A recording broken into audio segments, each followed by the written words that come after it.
to fund the children per year, because free uniform, free food, 2 children per room, and as the River State Governor, I'm willing to assist to take any of the rescued children, as many as we can negotiate, into our schools free of charge.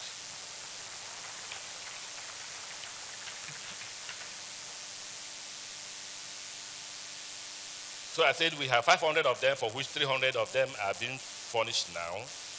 And all the children that go to those schools are also free with ICT and any facility. You're free to walk into any of those schools and see for yourself. The schools also have library. We talked about new model secondary schools and a new campus for our state university, which will commence construction. As part of activities for our years as World Book Capital City, we will propose to complete libraries in all 23 local government areas.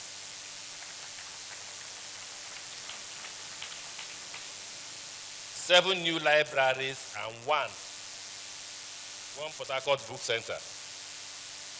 This Port Harcourt Book Center they are claiming is not government, so it's my own they are claiming now. We will be able to host writers in residence amongst other things. So it is important that government realize that this Port Harcourt Book Center does not belong to government.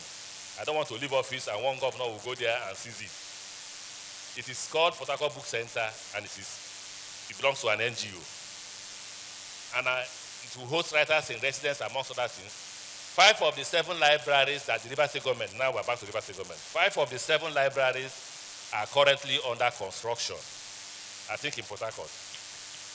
While some of the libraries in the local government areas have already been completed, and we're about to begin to furnish the libraries in the local government areas. This is to encourage people to consult their libraries in their rural areas. When I was doing a law program at the University of London, I aborted halfway. I discovered I didn't need to go to the British Library. Every corner you went, there was a reading room with books for you to consult. And that's how I did my program until I aborted it. We want to entrench that inside the city of Port Harcourt so that you don't need to go to the state library, but to go to the book centers. We are determined to make the most of this awesome opportunity, and while we thank UNESCO and partners for picking Port Harcourt above such favorites as Oxford, Lyon, Moscow, and Incheon, we must congratulate last year's World Book Capital winner, Bangkok, for an amazing job as we look forward to passing on the baton to Incheon in the Republic of Korea. My wife asked me if I would go, and I said I would go to Incheon. It's a promise I made. Let me again start afresh to thank those who have contributed to this literary festival and the academic mind in different ways. I start with Professor Wole Soyinka. Believe me, I thought by now he would have run away from me because of the accusations of how much I give him and how much I don't give him.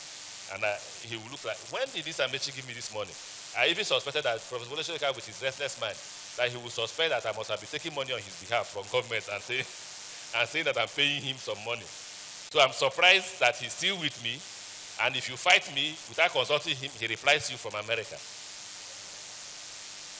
And somebody talked here about how he rebuilds English language or reconstructs English language. Remember hippopotamus? He said, instead of calling hippopotamus, he said she-popo. You can't remember that? You remember that? When the presidency attacked him for defending me, then he made a comment like, is it that you can take a sheep-hippopotamus to the delta, but you can't take the delta out of the sheep-hippopotamus, right? That was Prof. And believe me, I didn't know when this fight was going on. People were just calling me. Did you see what Prof? I said, up to now I've not read it, so I'm gossiping from what I heard from people. The Prof said, you can take, is it a sheep-hippopotamus to the delta, but you can't take the delta out of the sheep-hippopotamus. And I said, what is sheep-hippopotamus? It must be a female hippopotamus. That was Prof for you. So I thank you for your support. I think Coco realized that I respect you.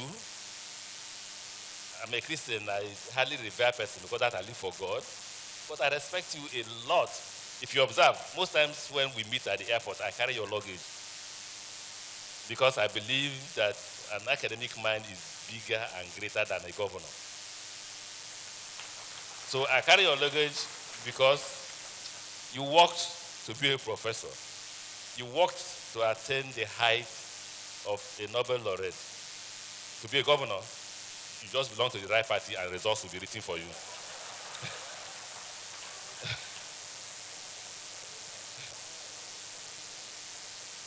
If you belong to the right party and are writing results, then you're lucky.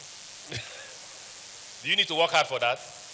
Just pray that they should write your name in the right party and write your results for you. You come out and they start for 8 years. Because they will write it twice. 4 years after I write again for it.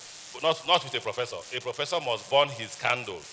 In a country where there is no regular power supply, they must burn their candle. Not with a governor. You can sleep as much as you want. You can do nothing as much as you want. And nothing will happen.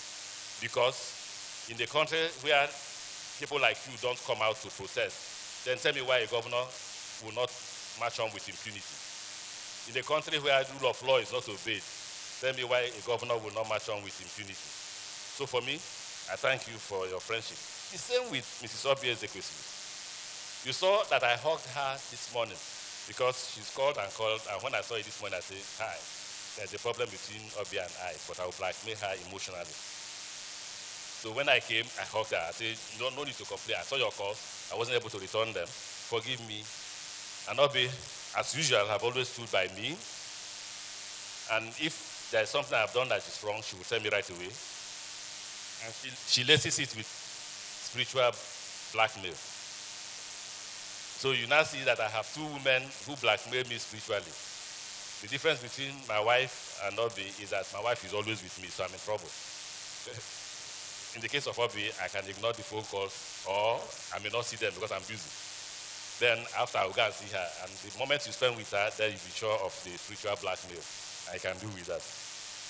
There's Professor Nimi Briggs. I'm sure the whole state will be grateful for the support Professor Nimi Briggs have given to all of us. I don't know, I saw him when I was coming in. Let me thank Professor Nimi Briggs. He's there always. He was in the delegation that went to see the president to find solution to what they call the political crisis in Rivers State, which I call the police crisis. He was in delegation, and I warned them before they left. I said, you will find no peace. And they came back and told me they couldn't find the peace. I became a prophet. So I thank Professor Nimi Briggs. I thank Dr. Lechi Amadi too. In the same manner as Professor Nimi Briggs, they were among those who led that delegation. And I thank them. I thank Lechi Amadi. I'm not thanking those who contributed to my government. I'm thanking those who have contributed to this literary and academic activity. Well, if it's government, I'll call plenty. But now I'm thanking those who have contributed. The other person that he would think is strange that I'm thanking him is Justice Caribe White. He is an academic mind that, if not for his age, I think he's either 81, 82, or 83, I would have insisted that he should go and teach in University of Science and Technology. He's an academic mind that forced me into thinking when we talk. Prof, I thank you, Professor E.J. Alagwa. I was very worried that at your age, you were able to come out on our centenary celebration. Few of you put up the book we had. You, Professor Nimi Briggs was part of it, Professor Tontin Doka, and who, I can't remember the rest. But I was worried, and Professor Tekena Samuno, at your age, I thought you would go and sleep. So I thank you, and I thank Madam for coming with you. I thank Professor Tontin Doka, the same role you played in what he has also played. Forget he being an Ikore man. Let me tell you what he told me 2 or 3 days ago that shocked me. We were in a meeting around 12:01, and he got up. Young man, I'm going. I'm 88 years old. I said, Prof, which 88? He said, my friend, I'm 88 years old. I'm going now. And I thought Prof was just getting to 80. So to be 88, and you're looking the way you're looking, working as the chairman of our, what's that committee? That commission? Quality assurance. He's the chairman of the quality assurance. So that we'll have quality in our primary and secondary education. My teacher, Dr. Chidi Amota, is another person, but he's young, extremely young, younger than all these names I've mentioned. And I thank him and I thank Dr. Emi Ogumbi. They played different roles in bringing people that have spoken here and a lot of them that have actually spoken here. You know, we brought a lot of people here. We brought